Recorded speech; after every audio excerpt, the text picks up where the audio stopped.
So we did our project on Mr. Randy Mahaffey, who is a co-founder of both Plymart and PMC. Here's a picture of us on a Zoom call with Randy. Here's Julia, Rebecca, myself, Josh, Sam, and Randy. Some personal background about Mr. Randy. He was born in LaGrange, Georgia, and excelled at basketball growing up, so he was able to play basketball at Clemson University. And after he played there, he got drafted into the ABA and actually excelled in his first year there as well. He had over 1,000 points and was elected to the ABA All-Star team. Um, while he was still playing basketball in the ABA, they founded Plymart in 1968, and so he went back and forth between Plymart and basketball until ultimately he decided to give up basketball and pursue Plymart full time. He worked until up about six months ago, and now he's retired and lives in Jackson County on his farm. And he's invested in Young Life of Barrow and Jackson County, as well as mission trips to Nicaragua and Honduras. And he's just been a great mentor to myself. Some company background about Plymart and PMC. So the first company, Plymart, was founded on November 1st, 1968, among the four brothers, and Don was the main founder and president of the company when it was founded. And they specialize in building materials and installation services. And their main product at first was a pre-finished siding for houses. And so when builders would try to build houses, they would have to finish or stain the siding. It was already done by Plymart. And so they grew rapidly and expanded to Decatur, East Point, and Marietta in 1970. It became the leading dealer in vinyl-coated wire shelving in the late 70s, which is the kind of wire shelving you find in your closets. And so Randy became the president of the company in 1983, and at their largest, they had over 1,100 employees, as well as on track for $400 million in revenue. Unfortunately, due to the Great Recession, they had to abandon Plymart in 2009. But a couple of years later, they founded a different company called PLC, which is in the same industry as Plymart, which was the building materials industry. About 6 months ago, the company was acquired by a local businessman who is seeking to grow the company through strategic investments and mergers and acquisitions. Randy is an extremely optimistic entrepreneur. When we asked him about the successes of both of his businesses, he was more than happy to talk to us about them and honestly just celebrate them once more. A few of them were actually being named one of the best places to work. The reason why Randy was so keen on culture is because he believed that it was the foundation of a great business. They were the 14th largest building supply company in the United States. They were innovative with technology, product, and service. So Plymart actually was a company that almost lived to be 40 years. And at that point, you really just have to try with the times. You have to continue to evolve with customer needs. That's exactly what Plymart did. Randy said that being innovative, sometimes you're going to fail, but ultimately you build value with customers and you build morale within the company. So that was something that was pretty successful to him. And also they found a new target market with Mexican construction workers through customer discovery. And customer discovery can show us what those pain points are and really just create that value proposition, which Randy was really proud of that happened.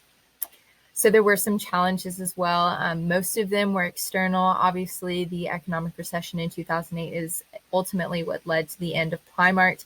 Randy and Don were really upset by that, but then came PMC, but really and truly, it was just something that was a little bit out of their control. They also wanted to keep good employees. They had over 1,000 employees at each of their 24 locations. And all Randy wanted to do was share the goal, tell them what they meant to the business, and that's a little out of reach when you have that many employees. Also with the co-founding team. So we have Randy and Don.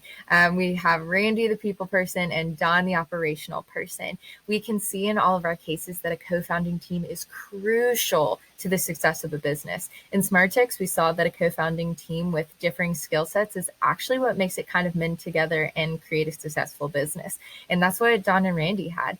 And even Don and Randy, they said they didn't necessarily have a lot of conflict, just some healthy disagreements, which was unlike what happened in Apple's core.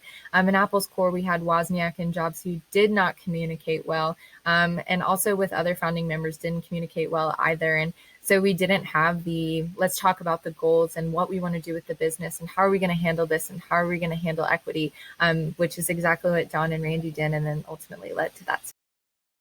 Mentioned many times is the definition of entrepreneurship. We all know it already, and we told this definition to Randy, And he said that for him, entrepreneurship an entrepreneur is somebody that identifies a necessity in an already existing market and that is not being correctly satisfied. So what they did was they conducted a survey among like 1,000 of home builders, and they saw how they weren't happy about the fact that their supplies weren't arriving on time. So they wanted to improve that, and that's the main idea around which they constructed the firm.